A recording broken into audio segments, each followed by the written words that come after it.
Të nxitur nga nisma e të rinjve të qytetit, të cilët krijuan qendrën në ndihmë të shtresave në nevojë dhe të moshuarve. Sot kësaj nisme u bashkuan edhe nxënësit e klasës së 11 nga shkolla e mesme e Fusharzit.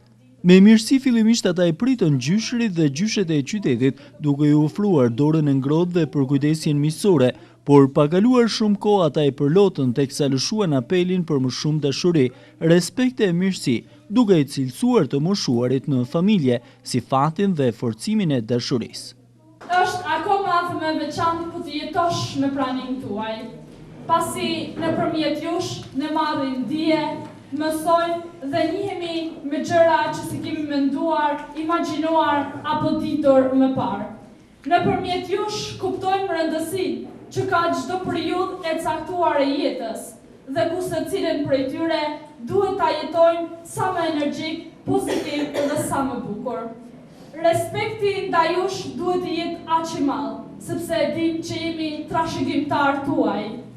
Shërbimin ndaj jush nuk kemi pse ta marrim me dembelizëm, pasi duhet menduar që edhe ne do plakemi një ditë dhe do kemi nevojë për një shërbim të tillë. Nuk duhet të ngurojmë ose ndryshe të nxitohemi me fjalë, veprime. Çfarë do na kushtonte një fjalë ëmbël ndaj jush, pasi fjala, sjellja dhe shpirti i njeriut ka vlerë dhe peshë të madhe ndaj gjithçkaje.